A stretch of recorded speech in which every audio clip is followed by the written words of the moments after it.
I mean, these are hard to get on. Let's face it, you gotta be a man to wear tights. Will, how me seems? Perfect. Every time.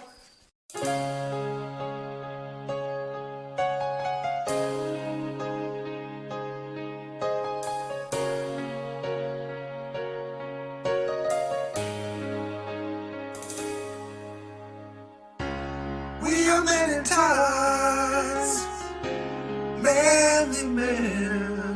We roam the forest looking for fights.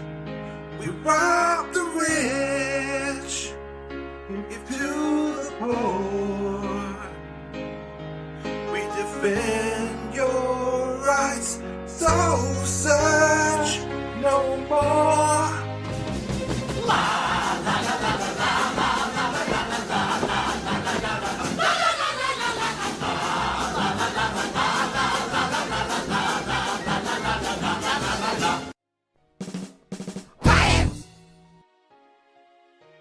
Hello and welcome to the tie-ins. I'm Johnny, I'm Cartel. I'm Mike. and this week we all swore a blood oath that we would do this entire episode in Kevin Costner's British accent.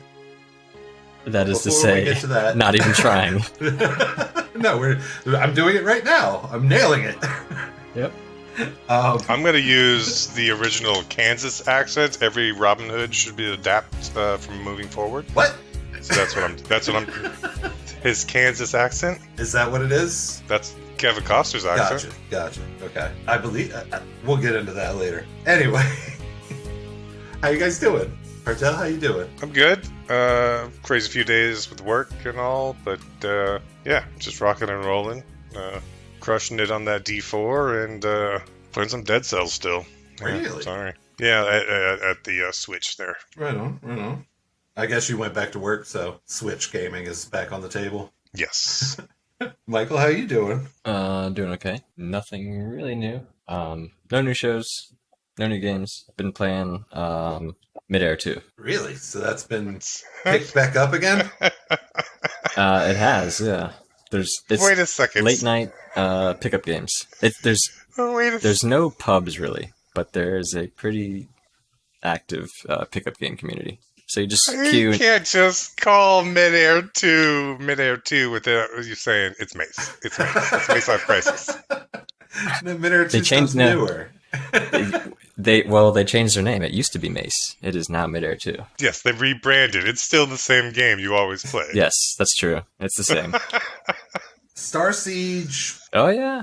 Dead Zone is now open for play. I still, even though I was in the beta, have not played it. Same, yep. But I did open up the game just to see if it was actually true, and they did say, like, as soon as you open the game, it's got a tribes thing there that says something like 2024 tribes, something like that. Yeah, So I did see that too. it appears to be official confirmation. That's gonna be cool. I'm in for trying again. I gave Mace a shot. It just wasn't the same for me. It took a little Weird. getting used to, but I think it's the closest that it's come to feeling like tribes. But I feel like the biggest thing that entire franchise needs is matchmaking to make it feel like Halo and being able to play with your friends and stuff like that. Like, this generation of gamers has no idea what it's like to like look through server lists and choose your server and things like that. Like, you just press matchmake, like go, and you get loaded in. Yeah. It needs to be modernized. Yeah, it definitely like ever since like mid 2010s, early 2010s that seemed to be a dropped feature. Yeah. Because early, like I must say, up to like Battlefield 4, you could do that. You had server lists, and now it's just throw me into a game.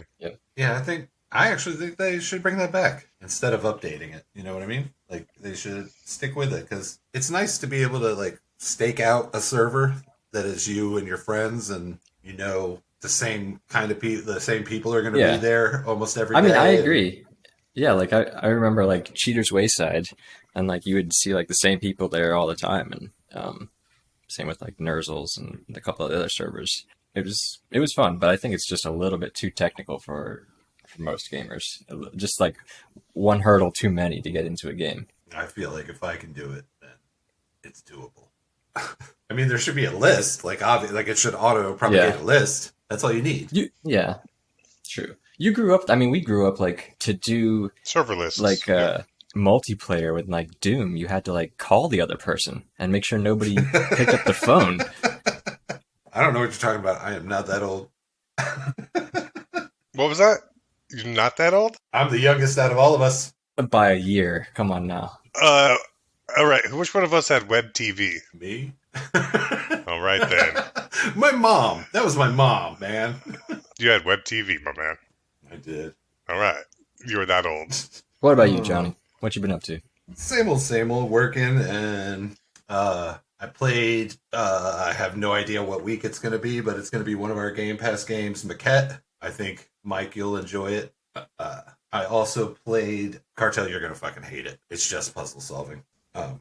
Spatial puzzles. But anyway, I did play and beat Figment 2. Hold on. Electric Boogaloo? That's not what it is. Figment 2 Creed Valley. That was kind of cool. It had really great sound design. Like everything you touch in the world made a noise. And basically you're inside a mind and trying to remember how to have fun again. But it's a little action-adventure game with a little bit of puzzle solving and whatnot. It was good. Today, me and my partner made lemon cupcakes with a blueberry icing and a blueberry compote. And they turned out pretty good. The icing is like a pretty-ass purple. Proud of myself. You're just becoming a regular chef/baker. I'm the vegan man. Make all the good vegan shit. Yes, chef. And then afterwards, I throw my cheese on it because I am not vegan. No, chef. Not vegan. That is chef. that. Also, in this house, my partner has been watching a lot of Master Chef. It's Is that Master Chief, but Halo, but he's a Master Chef? yes, it's Gordon Ramsay in a Halo suit fighting Wait, undercooked chicken. is this a new segment presented by... Mamitas? No, it is not. Okay. But yeah, You have you said guys you were watched the, Master Chef at all? Yeah, I've watched it. I've never seen a show. Like, I hate all the people on it. It's so hard for me to, and like, I don't know. Every guy on it is a douchebag. And yeah, I guess you kind of have to be a little bit of a douche to do something like that. says the guy making a podcast. I don't know. I like Gordon Ramsay's British shows. The F Word, I think, is really good. Where like he doesn't have this crazy persona, and it's just actually him, and he's helping out restaurants or showing like the actual cycle of food, like the entire, like all the way from it being raised to butchered and everything like that to all the way to the table. That's a pretty good show. But I mean, Master Chef, he's not that mean. He mainly just goes, damn. He doesn't really. He doesn't call anybody like a donkey. Donkey? No, that's Hell's Kitchen. Yeah, that's Hell's Kitchen. Master Chef, he's trying to bring everybody's spirits up, so he's nicer. But yeah, something about reality shows. I hate people. I think that's what it is. Well, all right. I prepared a game for us No. this evening. Okay. We got no warning about So this this one. is a new game presented by Mamitas? Yes, I'll give you that. Okay. This one's presented by Mamitas. And what's the... What? Go ahead. No? You're not going to finish your sentence?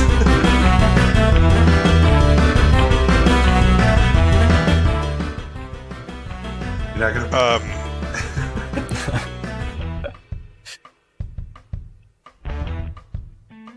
You're killing all my game show music here, man. What were you going to say? I mean, this is what I'm doing here. I'm letting it roll out. It's a full song. Oh my god. What do you mean? It's a full song. It's just going to play underneath us playing the game, so tell me what you were going to say. Why is it playing underneath the... Okay. I don't even remember now. All right. Have you All right, well- watched the new Ben Schwartz show at all? What? There's a new Ben Schwartz show? I'm trying to remember the name of it. The After Party? I have not. What's it on? Hold on.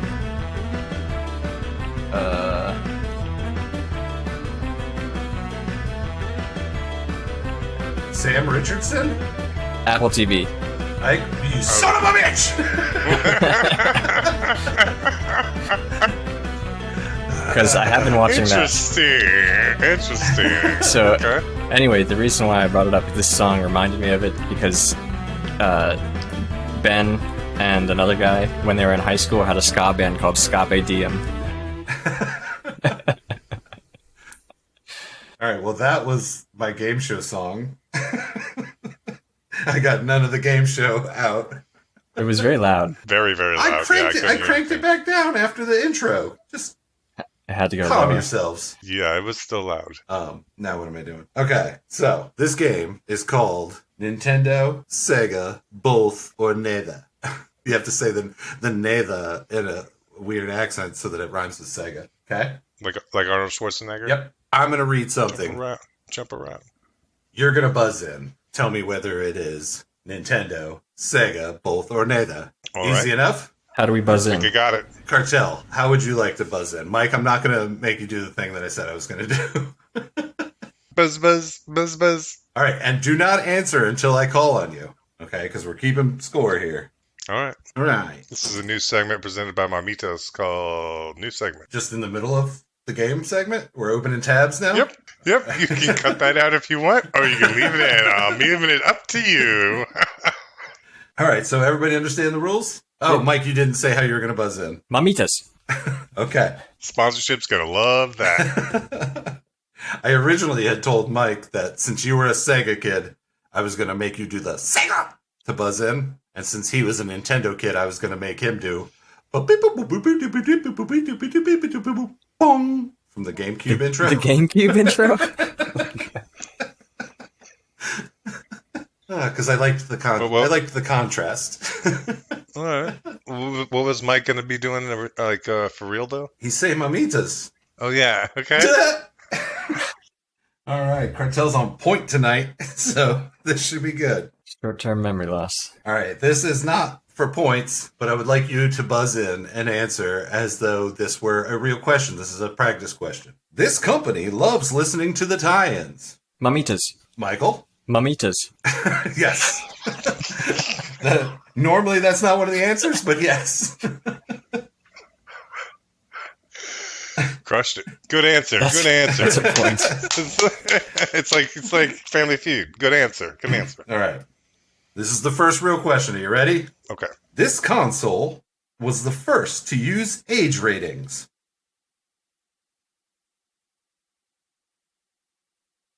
Mamitas. You guys are so slow. It's only 4 options. Michael? Sega. Correct, because of Mortal Kombat and Night Trap. And funnily enough, Oh, Night Trap was the other one. Okay, I Nintendo knew it was Mortal. specifically said they would never allow a game like Night Trap onto one of their systems. It is now on the Yeah. Switch.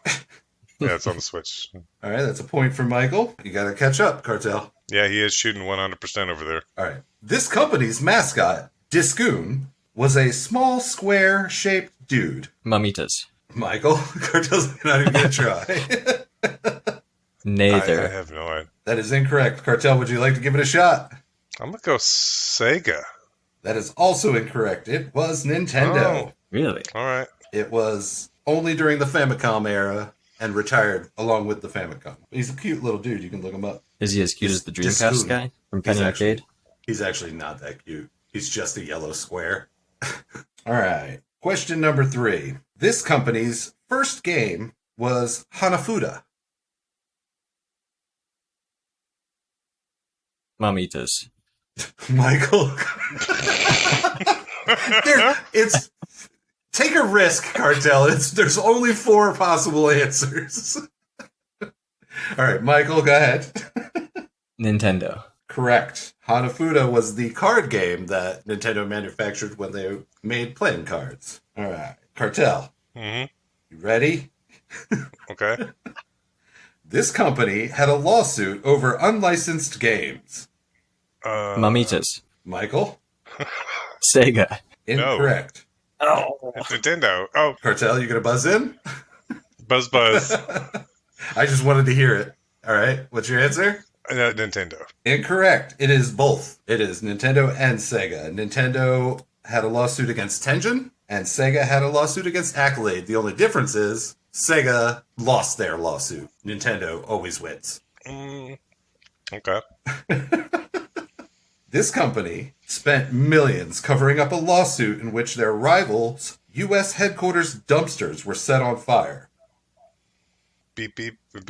Buzz buzz. Cartel? Sega. Incorrect. Mamitas. Michael? Nintendo. Incorrect. It is neither.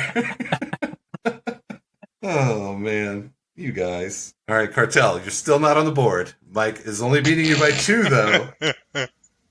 This is the final question in this round, and then there is a kind of a lightning round. All right? Okay. This company pioneered game release dates. Buzz buzz. Cartel? Sega? Correct. In 1992, they had the first release date for Sonic 2. They did it on a Tuesday and called it Sonic Tuesday. All right, Cartel, you're only losing by 1 now. All right, so this is the semi-rapid fire round where I'm just going to name games. You tell me, Nintendo, Sega, both, or neither. Do we have to buzz Aladdin. in? Yes. Buzz buzz. Cartel. Both. Correct. Barbie Supermodel. Buzz buzz. Cartel. Nintendo. Incorrect. Mamitas. Michael. Sega. Incorrect. It was both. The Godfather. Mamitas. Michael. Sega. Incorrect. Buzz buzz. Cartel. Neither. Correct. Cartel's in the lead now. 3-2. Back to the Future 3. Mamitas. Michael. Sega. Correct. Nintendo has Back to the Future 2 and 3 in the same game. Back to the Future 3 is strictly Sega only. Tied it up. 3-3. Walt Disney presents a Nickelodeon production of an LJN adaptation of Waiting for Godot. Mamitas. Michael. Damn it. I Neither. had to laugh. I had to laugh. Michael gets the point. He pulls into the lead. All right. I had to laugh so I couldn't buzz in. You know what? That's some Mamita shit right there. So that's fine. All right. This last one could be to tie it up, and I'll have to quick come up with a new thing, or could be Mike taking it all. Ariel, the Little Mermaid. What about her? Mamitas. Buzz buzz. I believe that was Mike. What? I want a replay of the recordings. Nintendo. I mean, This is. Mike is incorrect. Cartel for the tie. Oh man. Ariel, the Is Little it? Mermaid. I better not hear any typing. It is both. Incorrect. It is Sega. Disney's Little Mermaid, I believe, was both, but Ariel, the Little Mermaid, is Sega only. Michael, you are the winner of the world tonight. Excellente. What do I You get? win the podcast. You get to take it home with you. You can go now, purchase Mamitas, and enjoy a nice Mamitas once you purchase it. Yeah, they have a website online where you can search store locations. It's all for you, buddy. It's all for you. It's all for one. One for all? Love one. All for love and one. What is that song? Okay, first of all, you are combining the Three I Musketeers. was going to say, Three Musketeers. No, is- I'm just mentioning the Three Musketeers song right now. Oh, Because Brian Adams is all on for my mind. one, all for one, And all for love? Okay. Yes. All right. Well, Brian sadly, Adams, Sting, that and who doesn't else? get you a point, Cartel. Is it Brian Adams, Sting, and Phil Collins? Who's the third guy? Oh, Rod Stewart. Brian Adams, Sting, Rod Stewart. Right? Mate, I don't know. Somebody should. Brian Adams, Rod Stewart, Sting. Motherfuckers. I got a point. Yes, Cartel, you got a point in that game. Presented by Mamitas. But ladies and gentlemen, that was Nintendo, Sega, both or neither. Mike is our winner. Cartel is not good at games. No. Especially when I haven't studied for him, yeah. All right, and with that, let's take a quick break, and we'll get into our movie this week, which is Robin Hood, Prince of Thieves. Prince of Cheese. Mm-mm-mm. All right, break time. And we're back. This week's movie was Robin Hood, Prince of Thieves. Prince of Cheese. It is a 1991 American action-adventure film based on the English folktale of Robin Hood. It was produced by Morgan Creek Productions and distributed by Warner Brothers in... Did I already say what year? Yes, I did. 1991. 91. I'm gonna go by this Wikipedia star list so I don't have to dig deeper. Kevin Costner, Morgan Freeman, Christian Slater, Alan Rickman, Mary Elizabeth, Mastrantonio. Close. What is it then? Master Antonio. You got it. That is exactly what I said. That's why I said it was close. You just did the accent on the wrong part. That's all. All right. So, Cartel, would you like to butcher the English folktale of Robin Hood for us? Give us a synopsis.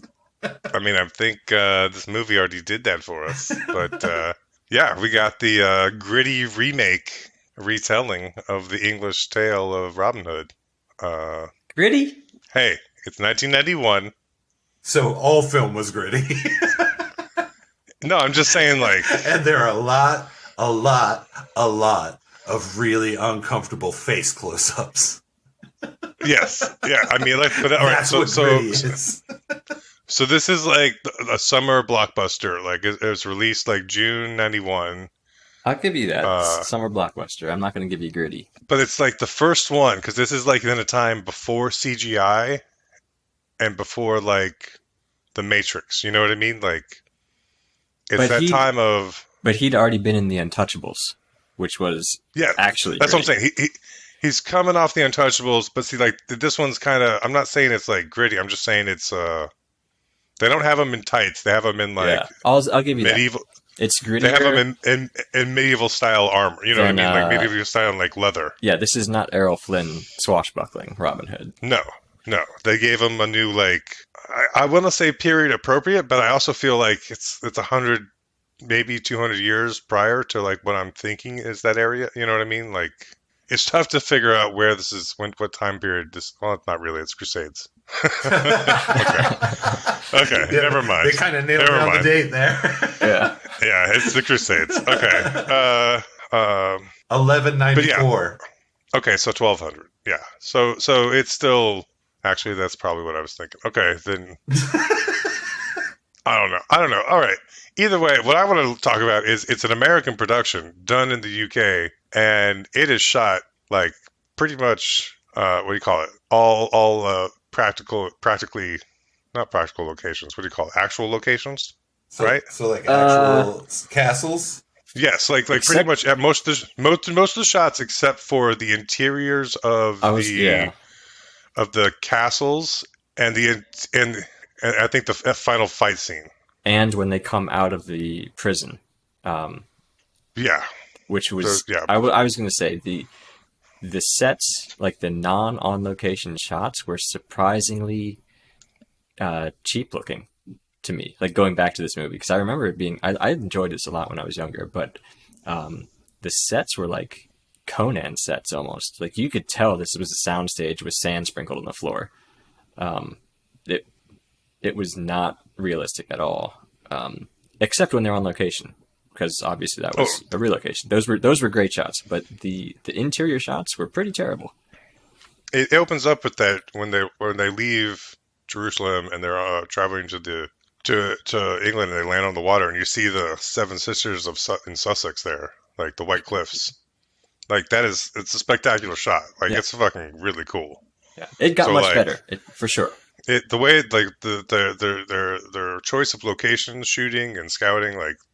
Superb, and as an American production, I find that's crazy to me. You know what I mean? Like, how do you? Someone must have like either grown up there or really knew how to find the good locations for this for the shoot. I don't feel like that's crazy. I feel like people vacationed back in the 90s. So. I also feel like they could have been like, "Hey, guy who lives here, where's some cool looking places?"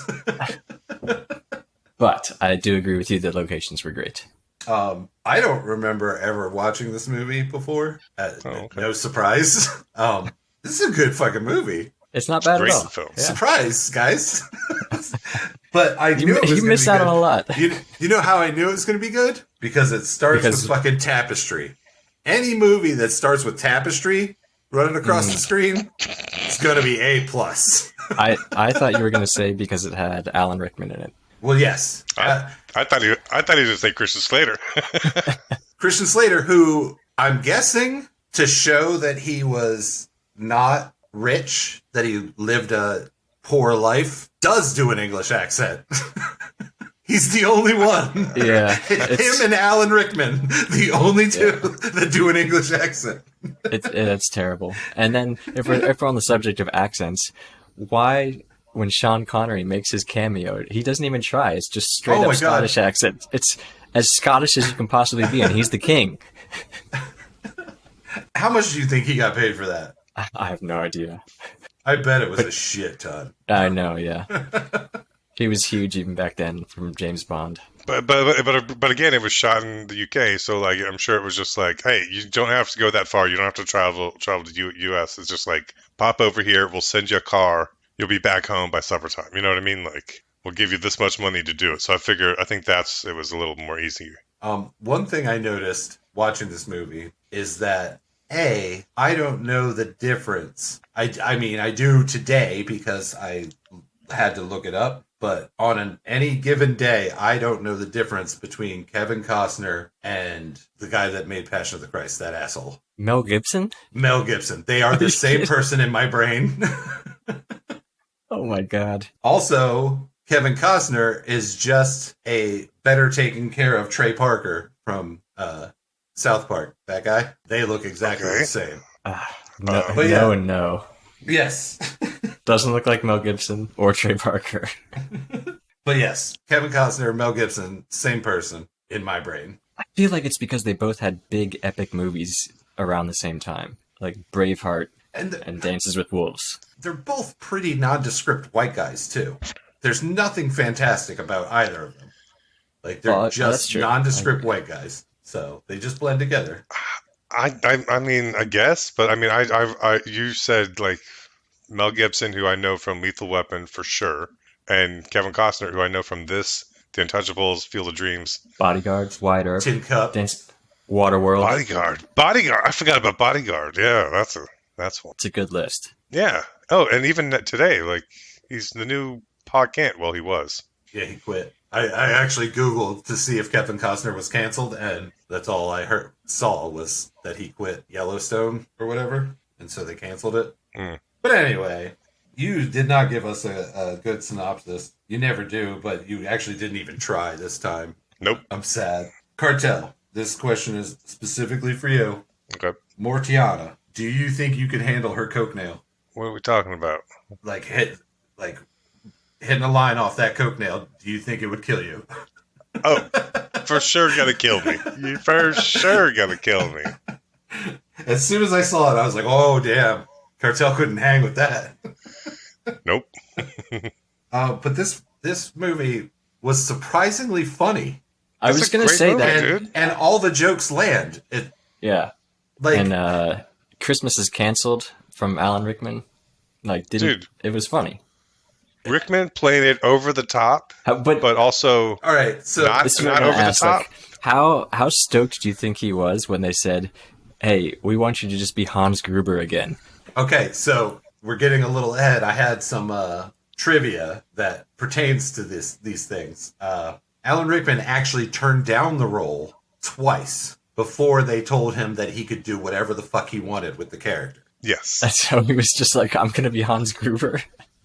He went all out. Like, he steals every scene. Yes. And just the faces he makes and everything. He's amazing in this. And all right, his death scene alone is so great that I was just like, all movie death scenes should be like that. So when I saw Buffy the Vampire Slayer and fucking Pee-wee? Paul Rubens does that. He does the same thing, and I was just like, he's doing a fucking Alan Rickman. You know what I mean? Like, he's trying to be an Alan Rickman. Like, no, that is the Alan Rickman way of dying, and it is so good. The line about calling off Christmas was an ad lib. The line Oh, about that's brilliant. Loxley, I'm going to cut your heart out with a spoon, also improv. Oh, that's a brilliant line. Yeah. Because it's dull. Why a spoon? And this blew my mind when I found this out. Carrie Ells. Eels? Yeah. Ellis? Yeah. Oh, Princess Bride. Was offered the role of Robin Hood, but turned it down because he thought the plot was too contrived. You know, And then went and did Robin Hood Men in Tights. yeah. And was already in Princess Bride, which I was going to say, this movie wasn't trying to be funny, like, in like a Princess Bride or Men in Tights type of way, but you get some Princess Bride vibes from this movie sometimes. But it stays serious, but it also has its funny moments. But it's just amusing. It has Nazim as the straight guy, and then Robin Hood is the swashbuckling, charismatic guy, and they play off of each other really well. Then it has his merry men. It has some, doofus henchman action in there.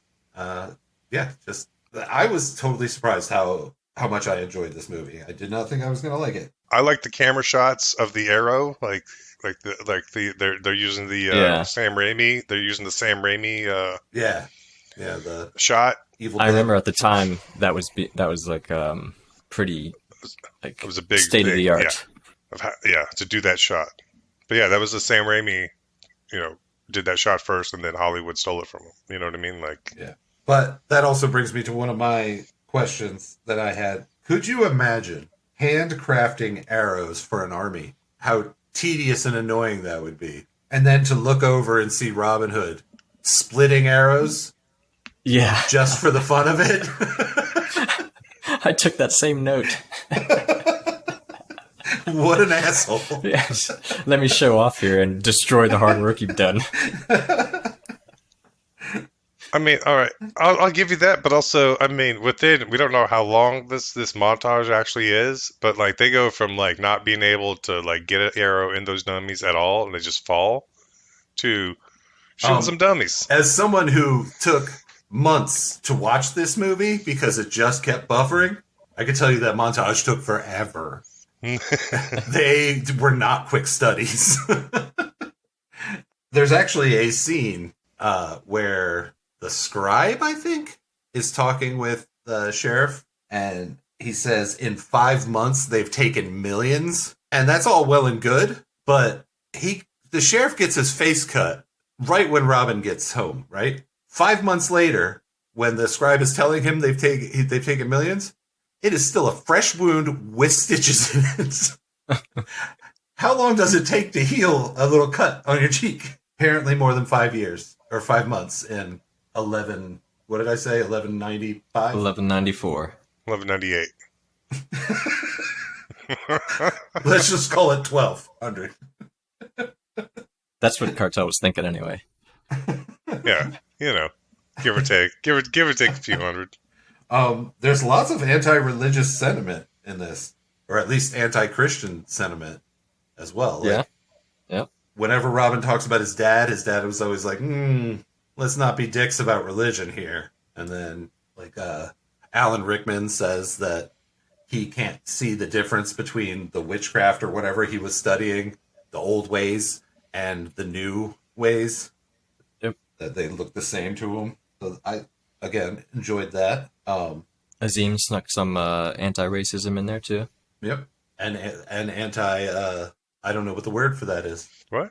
When you're hating against somebody because of their religion. Is there a word for that? There has to be, but anti that. Religious persecution? Yeah. there we go. More or less. See what I did there? Wow.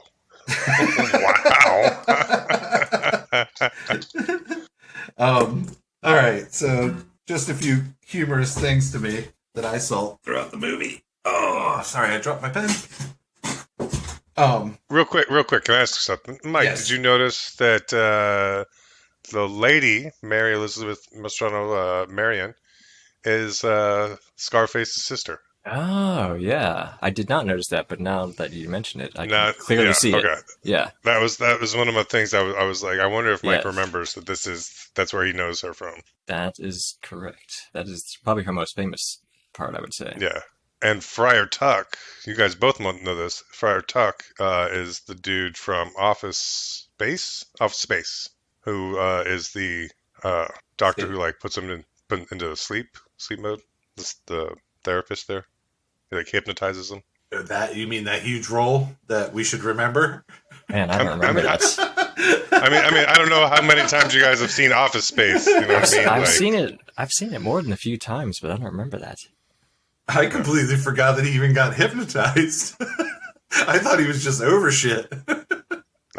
that's like the turning point in the movie. Okay, never mind. It's like the whole thing of like he's hypnotized and like can't get out. Anyways, okay. Did you guys notice that Maid Marian like was completely meh on Robin until she saw his Kevin Costner's a swinging, and then it was like instant. There was a relationship there. She saw that butt. Yeah. The Celt, the bit like main dude, he does the medieval version of putting a cigar out in his hand with a log. I thought that was funny. Maid Marian's cat.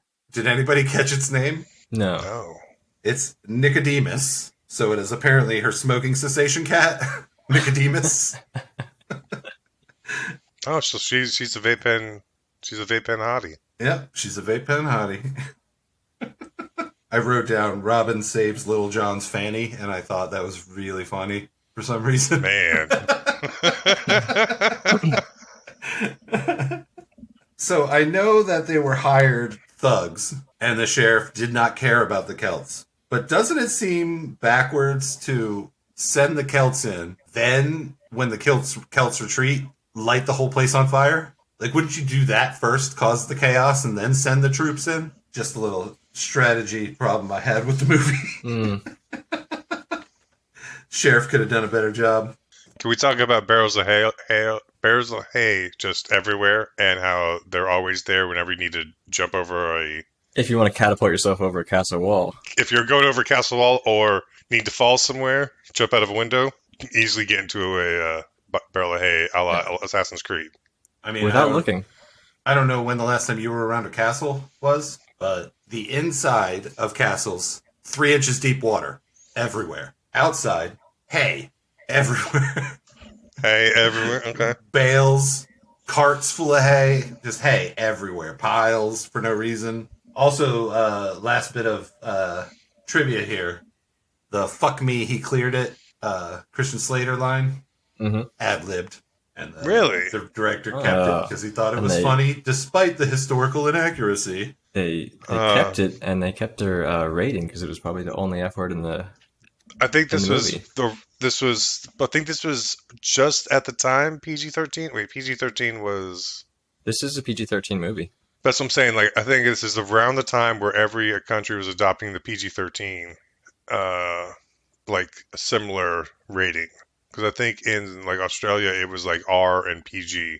I remember reading that on something. But yeah, they introduced the PG-13 later, and it got retconned to PG-13 over there, whatever their equivalent is. Anyways, probably never mind. And this movie, it's hidden throughout the movie in an orchestral arrangement, but it has the love song that made our Michael put his head down on a desk and cry when we were younger. Bryan Adams, Everything I Do. Yes. Although I don't know what you're talking about.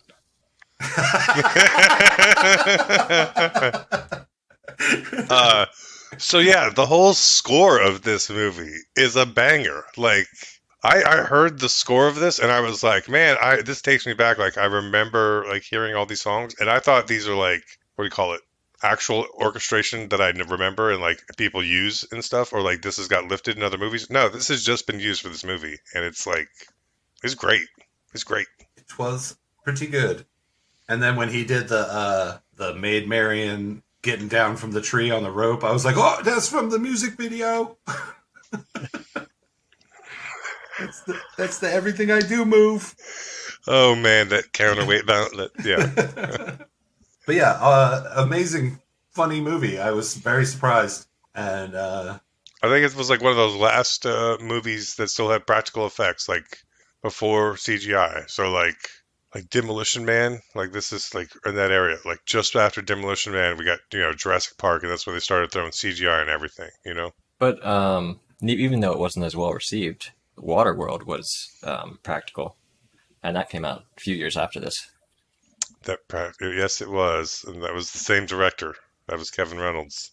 That was And 1995. I know that I am on the side of the minority here, but I am having a hard time deciding which was better, Robin Hood or Waterworld. Oh, I want to say Waterworld. I really fucking love that movie. I don't think it gets enough credit.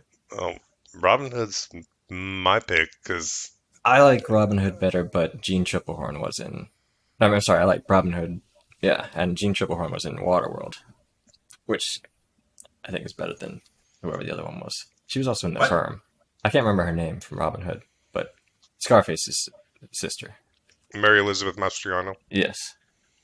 Mastro Antonio. Wow, you just pulled Gene Triplehorn just out of your head, man. I had to Google that shit. I was like, who the fuck's Gene Triplehorn? Also in The Firm with Tom Cruise, right? I was honestly thinking, does he mean Dennis Hopper and he just doesn't know Dennis Hopper's name? But no, you yep, just pulled also in some The Gene Firm. Triplehorn out. Also in The Firm with Tom Cruise. All right. But I think Waterworld was a little cheesier and campier. I saw this movie like every day for a week because we lived a block away from a movie theater in DC, actually Arlington. But yeah, I was up in your guys' hood. Well, here, I'll Dennis? say this also. I'll say I like Alan Rickman better than Dennis Hopper as the villain. The whole cast in this one, perfect. I mean, 100% perfect cast. You're not going to go with me there? Wow. I don't. I can't say better. They both fucking nailed their villain roles. They both went cheesy and stole the scene and chewed the scenery and all the stuff you say when an actor's just going lunatic. Oh man. Dennis Hopper in Waterworld is one of my favorite villains of all time. So that's tough for me. But I'm not going to say better, but I'm going to say they both nailed it. I think 1991's Prince of Thieves sets up what a summer blockbuster action movie should be. You know what I mean? Like, if it's PG-13, like, all right, so this is what I think sets up a retelling of an origin story for, like, it's like where the Marvel Universe comes from. You know what I mean? Like, what we have here is the blueprint for Marvel movies. Does that make sense? I think that after credits roll on Prince of Thieves, the old gods are so angry that the sheriff didn't become king that they flood the world and curse Robin Hood, and he then becomes the dude in Waterworld. Same universe. Okay, now you're jumping way too much for me. But you listened. You listened to my whole dumb story. All right, that was Robin Hood. I definitely recommend watching Robin Hood. Oh, for sure. Michael. For sure. Yes, definitely. And let's take a little break, and when we come back, we will talk about Robin Hood, Prince of Thieves for the NES. NES. Okay. All right, I got pee. I'll be right back. Oh, you can leave that in. Oh, I will.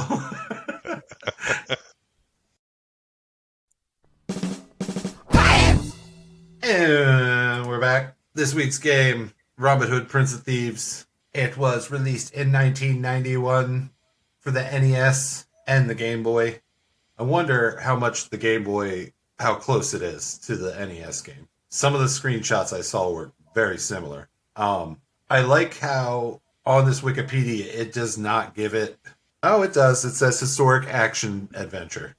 Developed by Sculptured Software and Bit Studios and published by Virgin Games. Cartel, this was your pick. Yeah. Did you play this when you were a kid or something? What? What made you make us play this game? I had never played this game before in my entire life.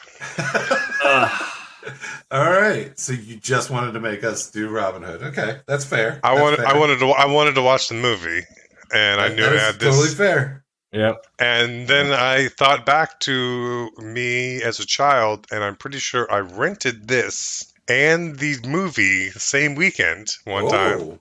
Played the game while watching the movie and went, "This game sucks." And it wasn't until years later that I think I bought the game. No, I've never bought this game. No, what am I saying? I've never. I maybe played it once at that time I rented it, and I don't think I've ever touched it again. All right, so what to say about this game? I have some kind of good things to say about it. It surprised me. It surprised me at how ambitious it was and how in depth it could potentially be, with the party system and all the different items and being able to search and things like that. I was like, whoa, this actually has some depth to it. So let me let me interrupt you and give you my rundown of the genre of this game. Okay. It is a top-down RPG with a party system, which leads to top-down party fights, which also has side-view sword fights, an obnoxious fucking inventory, and a deja vu-like search, grab, talk menu, side-scrolling horse chases, and a town sim in this NES game. Yeah. It's a hat on a hat on a hat. There's some good ideas here, but not on a system with 2 buttons. Oh my god! They have a hat on a hat on a hat. If they had just gone with just the first hat, it would have been like this is pretty good. But they said, "Hey, we're going to show you all the cards we can do on this NES system," and did. According to the game, not reading the manual, just playing the game, the pics of the characters that pop up when they're talking, according to the game, this movie stars David Hasselhoff, Rod Stewart, Andre the Giant, and Leatherface. And I'm asking you, would that have been a good Prince of Thieves movie? Oh man, yeah, for sure. I think Hasselhoff, Rod Stewart, Andre the Giant, and Leatherface. Yeah, the Hoff can carry a film. I'm not sure if the Hoff was Robin Hood or if Rod Stewart was Robin Hood. Whoever dies right at the beginning Peter looks like Rod Stewart, I think. And then Hasselhoff must have been a Robin Rod Hood. Stewart mullet or a Kevin Costner mullet? Go. Which one do I want? Yeah. Which one's higher? Which one's the higher tier? Rod Stewart versus Kevin Costner. They're up in a cage match. Just their mullets. Just the mullets. And just to be clear, just the mullets. Rod Stewart, I think, wins. Rod Stewart? I'm thinking Rod Stewart wins as well. I think the rock and roll lifestyle wins that one. Yeah, I mean, he owns it. That mullet knows it's a mullet. Costner's mullet is trying to play it safe. It's a dad mullet. Yeah. It could be construed as a mullet, or you could do a little styling to it and say, I'm not really a mullet. Doesn't own it. I forget what I was going to say. Yeah. Rod Stewart mullet. Definitely. I'm searching for an image. So there's Rod Stewart. It also looks like a different old-timey rock guy, but I Googled and searched and could not find who I thought it looked like. Who came up when you searched old-timey rock guy?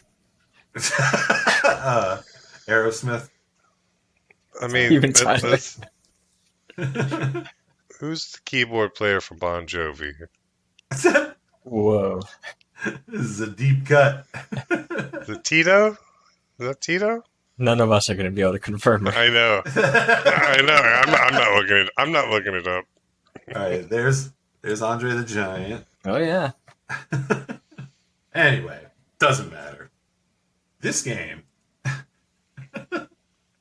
now that we're back, it tried to do a lot. It definitely followed the movie.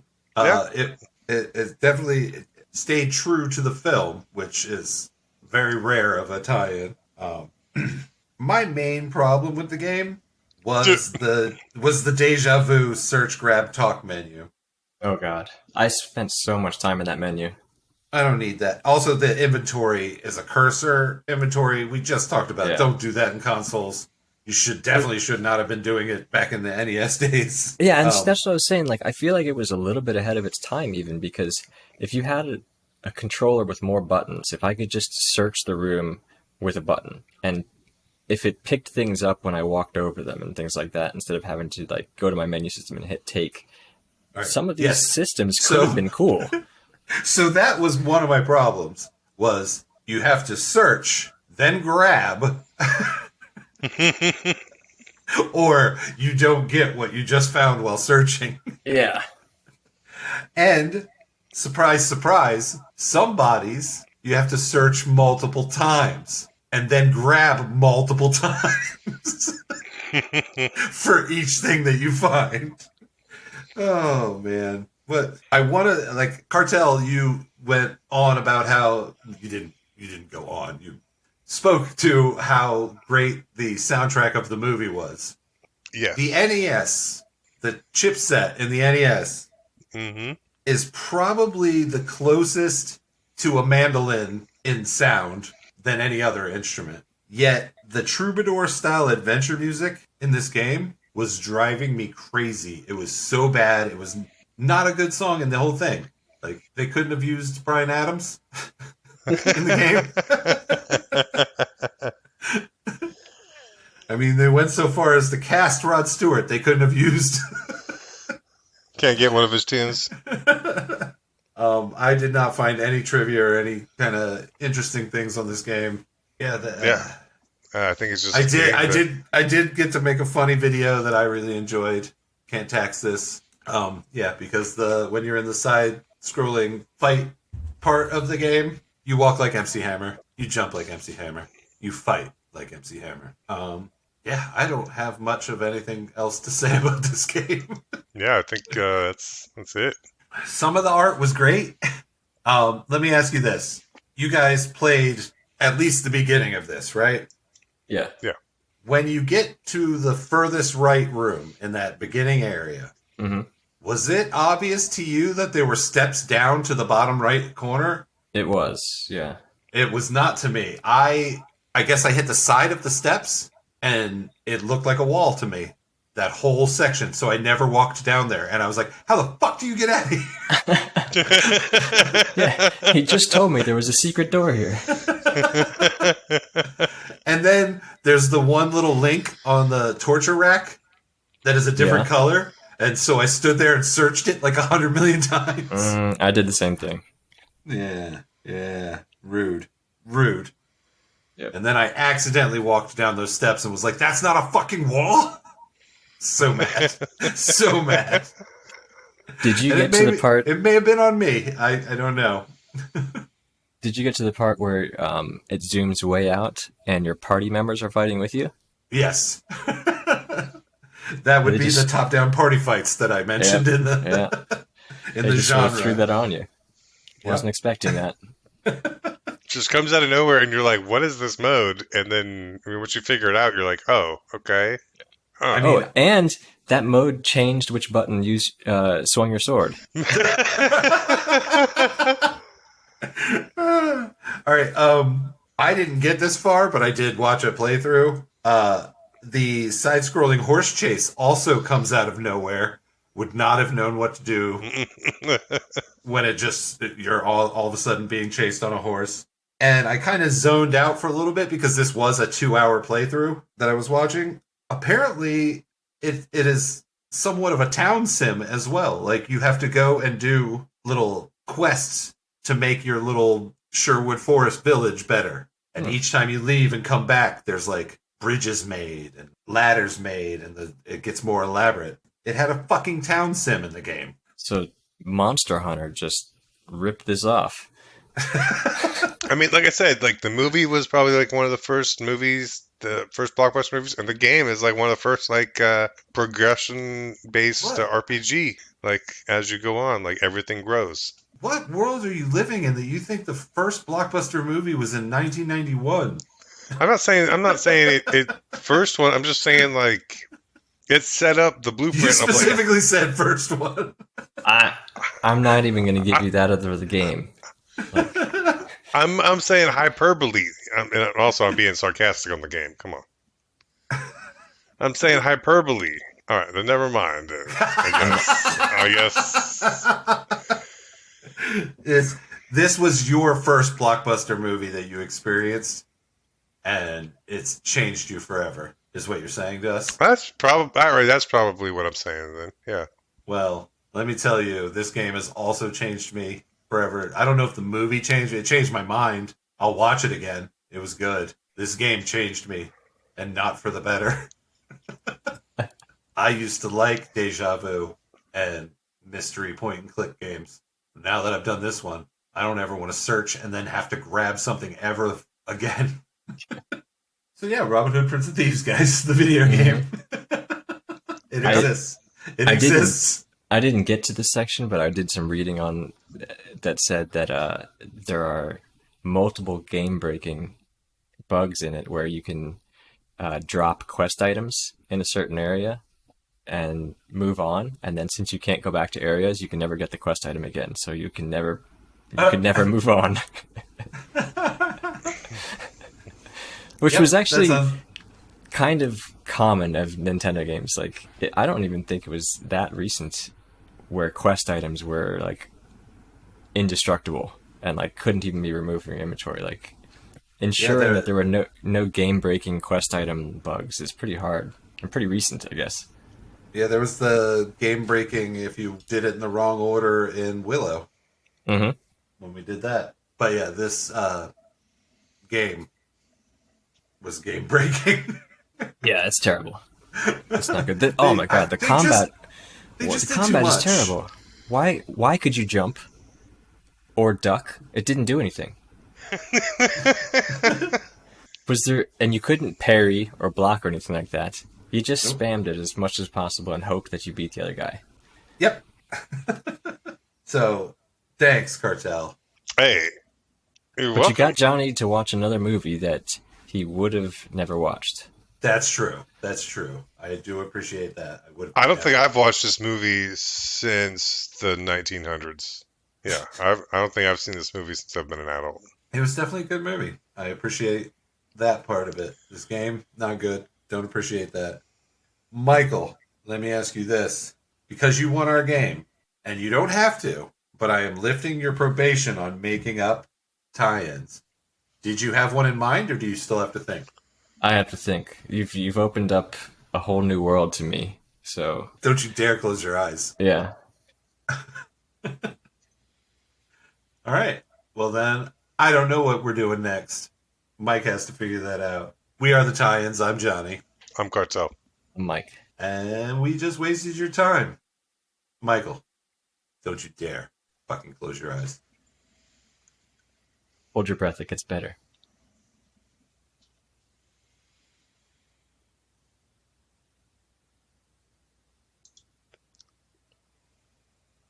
Sucking on a vape pen outside of Taste Freeze. Follow us at the tie-ins on all social media. Join our Discord, the link to which can be found on all said social media. Join our Patreon at patreon.com/TheTie-ins. And please remember to subscribe and leave us a 5-star review on your favorite podcast platform. It helps connect us to more listeners like you. Well, not like you. Better, cooler listeners.